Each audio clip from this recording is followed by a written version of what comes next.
Hello everyone. हाँ जी, तो आज हम स्टार्ट करेंगे जर्नल एंट्री का ही फर्दर एक टॉपिक है जो हम जर्नल +1 क्लास अकाउंट स्टार्ट की हुई थी हम लोगों ने, उसमें जर्नल की सीरीज़ करते जर्नल एंट्री कैसे करते हैं। उसी के अंदर एक टॉपिक है रिकॉर्डिंग ऑफ बैंकिंग ट्रांजेक्शन। ठीक है, हाँ जी, सो लेट्स स्टार्ट। हाँ जी, देखिए बैंकिंग ट्रांजेक्शन्स जो होती हैं बिजनेस में, उसको हम किस तरह रिकॉर्ड करते हैं, उसकी एंट्री कैसे होती है, ये हम डिस्कस करेंगे आज। जैसे फर्स्टली है when cash is deposited into bank. जब कैश बैंक में डिपॉजिट किया गया तो क्या एंट्री हो जाएगी, बैंक बैलेंस बढ़ जाएगा, कैश कम हो जाएगा। तो आपको पता है जब कैश जाता है बिजनेस से तो आउट होता है तो वो क्रेडिट होता है।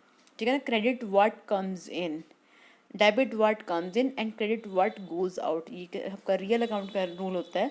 तो यहाँ पे एंट्री क्या हो जाएगी, जब कैश डिपॉजिट होगा बैंक में तो कैश कम हो रहा है, डिक्रीज हो रहा है, और बैंक बैलेंस इंक्रीज हो रहा है, तो bank account debit to cash account. हाँ जी, सेकेंड देखिए when cash is withdraw from the bank. जब कैश जो है बैंक से निकलवाया जा रहा है तो यहाँ पर कैश आ रहा है और बैंक बैलेंस कम हो रहा है, मतलब वही डेबिट व्हाट कम्स इन, क्या आ रहा है, cash is withdraw from the bank, bank से निकलवा रहे हैं तो कैश की फॉर्म में आ रहा है, तो एंट्री हो जाएगी cash account debit to bank. ये ऑपोजिट एंट्री होगी पहले वाले से, क्योंकि वहाँ पे कैश कम हो रहा था, बैंक बैलेंस इंक्रीज हो रहा था, यहाँ पे कैश आ रहा है और बैंक बैलेंस डिक्रीज हो रहा है। ठीक है, हाँ जी, नेक्स्ट देखिए when checks, draft and etc received from the customer are deposited into the bank on the same day। अगर कोई हमें कस्टमर से चेक या ड्राफ्ट मिला है उसको हमें सबमिट कराना है, बैंक में डिपॉजिट कराएगा हमें सेम डे, तो एंट्री हो जाएगी bank account debit to customer personal account. हाँ जी, एक बात यहाँ पे ध्यान रखने वाली है, अगर सेम डे ही हम डिपॉजिट करा देते हैं बैंक में फिर तो हम उसको बैंक अकाउंट डेबिट कर देंगे। अगर हम सेम डे नहीं कराते तो हम बैंक अकाउंट डेबिट नहीं करेंगे, तो हम चेक इन हैंड करेंगे, क्योंकि अगर सेम डे हो गया इट मीन्स वो बैंक बैलेंस बढ़ गया होगा। ठीक है, जैसे नेक्स्ट एंट्री देखिए when cheques and draft are etcetera received from the customer are not send to the bank on the same day. मतलब रिसीव तो कर लिया कस्टमर से हमने आज, बट हमने उसको आज ही बैंक में डिपॉजिट नहीं कराया है, तो एंट्री क्या हो जाएगी, cheques in hand account debit to customer personal. Customer person मतलब जिससे हमें रिसीव किया है उसका उसका अकाउंट। ठीक है, और जिस दिन हम उसको जमा करा रहे हैं बैंक में डिपॉजिट करा रहे हैं उस दिन एंट्री क्या हो जाएगी, देखिए on that date when above cheques draft etcetera are send to the bank, तो क्या हो जाएगी एंट्री, तो bank account debit to cheques in hand. It means ultimately एक एंट्री क्या होती है, bank account debit to customer personal account होती है, बट उसमें अगर सेम डे नहीं हो रहा है तो चेक इन हैंड को डेबिट कर देंगे, और जिस दिन सबमिट हो रहा है बैंक में डिपॉजिट हो रहा है उस दिन चेक इन हैंड को क्रेडिट कर देंगे। ठीक है, हाँ जी, नेक्स्ट एंट्री देखिए when a customer directly deposit the amount in our bank account. कई बार जो कस्टमर होता है हमें कुछ पेमेंट करता है तो वो डायरेक्टली बैंक अकाउंट में सबमिट करा देता है, हमारे वहीं पर डिपॉजिट करा देता है, तो एंट्री क्या हो जाएगी, bank account debit to customer personal account. ठीक है, हाँ जी, नेक्स्ट देखिए when a customer previously deposited into bank is dishonour. हाँ जी, जो पहले उसने जमा कराया बैंक में कस्टमर ने वो डिसऑनर हो गया, मतलब वो चेक काम नहीं किया, उसके बदले में कोई पेमेंट नहीं मिली। डिसऑनर होना मतलब होता है कि मतलब वो चेक बाउंस हो जाना, तो वहाँ पे क्या हो जाएगा, तो ऑपोजिट एंट्री हो जाएगी। तो हमने एंट्री की थी पहले कौन सी, bank account debit to customer personal, तो इसकी ऑपोजिट एंट्री क्या हो जाएगी, customer personal account debit to bank account. ठीक है, हाँ जी, नेक्स्ट देखिए when a check is received from a customer and discount is allowed to him। जब एक चेक जो है कस्टमर से रिसीव किया और उसको हमने डिस्काउंट दिया कुछ, and if the cheque is deposited in the bank and the same day on the same day, अगर हमें किसी कस्टमर से चेक मिला और हमने उसको डिस्काउंट दिया और उसी चेक को सेम डे बैंक में डिपॉजिट करा दिया, तो फर्स्टली क्या हो जाएगा अगर सेम डे सबमिट कराया है हम लोगों ने, डिपॉजिट कराया, तो एंट्री तो बैंक से होगी, तो bank account debit, discount allow, हमने मतलब उसको कुछ कम पेमेंट करने के लिए कहा होगा कि तुम इतना कम पे कर दो, तो हमारे लिए वो एक्सपेंस है, हमारे लिए वो लॉस है बिजनेस का, तो हम डिस्काउंट अलाउ जो हमने किया वो हमारा डेबिट है, नॉमिनल नेचर का एक्सपेंस है, तो उसको हम डेबिट में दिखाते हैं, debit all incomes and debit all expenses and losses. ठीक है, तो एंट्री क्या हो जाएगी, bank account debit, discount allowed account debit to customer personal account. ठीक है, हाँ जी, in case the about cheque is dishonour, अगर यही वाला सेम वाला चेक जो हमने अभी प्रीवियस एंट्री ये है वो डिसऑनर हो गया और the discount allowed to customer will also भी, जो डिस्काउंट अलाउ की थी वो भी विड्रॉ हो जाएगी। तो एंट्री बिल्कुल बिल्कुल ऑपोजिट एंट्री हो जाएगी। क्या एंट्री हो जाएगी? Customer personal account debit to bank account to discount allowed account debit. ठीक है, हाँ जी। नेक्स्ट देखिए, when payment is made by issue of a cheque, जब कोई पेमेंट की जाती है, जब हम चेक इशू के थ्रू कर देते हैं, मतलब हम चेक इशू कर देते हैं उसके थ्रू पेमेंट करते हैं, तो एंट्री क्या हो जाएगी? Personal account debit to bank. हाँ जी, पर्सन मीन्स जो रिसीवर होगा उसका नेम आ जाएगा यहाँ पे। ठीक है, जैसे हमने राम को चेक के थ्रू पेमेंट की तो Ram account debit to bank, क्योंकि राम इज़ अ रिसीवर। ठीक है ना? हाँ जी, टू बैंक, हमारे से यहाँ से हमने चेक के थ्रू पेमेंट की तो हमारा कैश कम नहीं हो रहा, हमारा बैंक बैलेंस कम हो रहा है, तो हम टू बैंक कर देंगे यहाँ पे। नेक्स्ट देखिए, when expenses are paid by the issue of a cheque, कोई एक्सपेंसेस हैं वो हमने किसके थ्रू पे किए हैं? चेक के थ्रू पे किया, तो एंट्री क्या हो जाएगी? Expenses account debit to bank account. ठीक है, हाँ जी। नेक्स्ट देखिए, when cash is withdraw from the bank for the personal use of proprietor, proprietor ने अपने पर्सनल यूज़ के लिए कुछ कैश निकलवाया बैंक से, तो एंट्री क्या हो जाएगी? पर्सनल यूज़ के लिए जब कोई प्रोप्राइटर अपने बिजनेस से पैसे निकलाता है उसको हम ड्राइंग्स बोलते हैं, तो drawings account debit to cash होता है वैसे, बट यहाँ पे वो बैंक से विड्रॉ करा रहा है। ठीक है, कैश तो हम बैंक कर देंगे, तो एंट्री क्या हो जाएगी? Drawings account debit to bank account.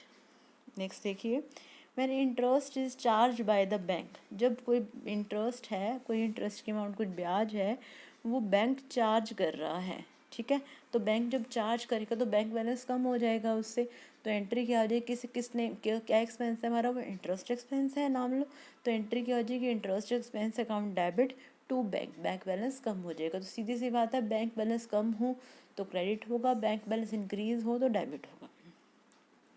Next देखिए, when interest is allowed by the bank, जब बैंक इंटरेस्ट अलाउ कर रहा है, इट मीन्स वो दे रहा है कस्टमर को। ठीक है, तो कस्टमर मतलब कस्टमर का बैंक बैलेंस इंक्रीज होगा क्योंकि उसको पैसे आ रहे हैं बैंक में, और भी पैसे मिल रहे हैं उसको उस चीज़ से, तो एंट्री क्या हो जाएगी? Bank account debit to interest received account. ठीक है, हाँ जी। नेक्स्ट देखिए, when bank charges some amount for the services rendered by the bank, मतलब बैंक ने कुछ सर्विसेज दी कस्टमर को अपने, उसके बदले में कुछ चार्जेस लिए। ठीक है, तो अगर चार्जेस काटेगा तो क्या हो जाएगा? वो बैंक बैलेंस से ही कम हो जाएगा, बैंक अकाउंट से कम डिडक्ट हो जाएगा, तो एंट्री हो जाएगी bank charges account debit to bank account. ठीक है, हाँ जी। अब देखिए एक छोटा सा एग्जांपल करते हैं, थोड़ा कुछ क्लियर हो जाएंगे उससे आपको entries. Pass journal entry for the following, 1 मार्च को क्या एंट्री है? Paid into bank for opening a current account, bank में कुछ पेमेंट की ताकि करंट अकाउंट खुलवाया जाए, तो क्या एंट्री हो जाएगी? 25,000 से, तो इसकी क्या एंट्री हो जाएगी? देखिए, bank account debit to cash, क्योंकि बैंक बैलेंस बढ़ जाएगा, कैश बैलेंस कम हो जाएगा, तो 1 मार्च की एंट्री हो जाएगी आपकी कैश डिपॉजिटेड इनटू बैंक के नेम से bank account debit to cash ₹25,000। हाँ जी। नेक्स्ट देखिए, 5 मार्च को क्या हुआ? Goods purchase and payment made by cheque, कोई गुड्स खरीदी और उसकी जो पेमेंट है वो चेक के थ्रू की। ठीक है, जो पेमेंट की हम लोगों ने उसकी चेक के थ्रू की, तो गुड्स अगर परचेज किया तो एंट्री क्या हो जाएगी? Purchases account debit to bank, वैसे हम purchase account debit to cash करते हैं, बट जो पेमेंट है वो थ्रू चेक हुई है तो टू बैंक हो जाएगा, तो एंट्री क्या हो जाएगी? Purchases account debit to bank, ₹10,000 debit and ₹10,000 credit हो जाएगा। हाँ जी। 8 मार्च की एंट्री देखिए, कैश सेल है 40,000, आउट ऑफ दिस, मतलब कुछ सेल की हमने कैश सेल, जिसमें से 30,000 रुपये डिपॉजिटेड इनटू द बैंक, 30,000 जो है वो बैंक में जमा कराए गए, तो टोटल 40,000 है, तो बैंक में 30 हो गए तो कैश में 10 हो गए, टोटल कितने की सेल है? 40,000, तो एंट्री क्या हो जाएगी? Cash account debit bank account debit to sale. ठीक है ना, अब उसमें से कहा है कि 30,000 बैंक में डिपॉजिट करा दिए गए, तो कैश में 10,000, बैंक में 30,000 और सेल्स कितने की हुई? 40,000। ठीक है, नेक्स्ट देखिए 10 मार्च को क्या एंट्री है? विड्रॉ फॉर प्राइवेट यूज़, कुछ विड्रॉ किए प्राइवेट यूज़ के लिए, तो क्या हो जाता है? प्राइवेट यूज़ के लिए जब कोई प्रोप्राइटर बिजनेस से पैसे विड्रॉ करता है तो वो ड्राइंग्स होती हैं आपकी। ठीक है, तो फिर इसने बोला simple withdraw for private use, तो आप क्या करेंगे? Drawings account debit to cash, कितना विड्रॉ किया? ₹5,000। ठीक है, यहाँ पे कुछ नहीं कह रखा कि बैंक से विड्रॉ किया या, तो हम मानते हैं कि कैश विड्रॉ किया होगा। नेक्स्ट देखिए 12 मार्च की entry, withdraw from bank for private use. अब प्राइवेट यूज़ के लिए ही विड्रॉ कर रहा है, बट वो किससे कर रहा है, बैंक से, फ्रॉम बैंक। तो बैंक से कर रहा है तो एंट्री क्या हो जाएगी, drawing account debit to bank. देखिए 12 मार्च की एंट्री, क्योंकि जो अमाउंट उसने विड्रॉ की है वो उसने बैंक से की है, ठीक है। अगर कुछ नहीं क्या रखा तो हमने कैश के लास्ट एंट्री की थी, ऐसी सेम कितना अमाउंट है 4000, ये देखिए, ठीक है। हाँ जी, 15 मार्च की क्या एंट्री है, withdraw from bank. Normal entry है कि बैंक से विड्रॉ किए, बैंक से विड्रॉ किए तो एंट्री क्या हो जाएगी, cash account debit to bank. अब कुछ नहीं कह रखा तो मतलब ऑफिस यूज़ के लिए विड्रॉ की होंगी तो कैश बैलेंस बढ़ जाएगा और बैंक बैलेंस कम हो जाएगी, क्योंकि बैंक से विड्रॉ किया, ठीक है। तो cash account debit to bank account, ₹12,000 और ₹12,000। 20 मार्च की देखिए, players on fix deposit account at bank by transferring from the current account. हाँ जी, करंट अकाउंट से कुछ ट्रांसफ़र करके एफडी बना दी होगी तो वो 20,000 है, तो बैंक बैलेंस कम हो जाएगा और एफडी के अकाउंट में ट्रांसफ़र हो जाएगा। देखिए क्या हो जाएगा 20 मार्च को तो एंट्री हो जाएगी fix deposit account debit to bank account 20,000 and 20,000, क्योंकि जो करंट अकाउंट का बैलेंस था वो अमाउंट किस में ट्रांसफ़र कर दिया हमने, एफडी अकाउंट, ठीक है। हाँ जी, अगर कोई प्रॉब्लम है इस टाइप के क्वेश्चंस में तो आप मुझसे कमेंट सेक्शन में पूछ सकते हैं।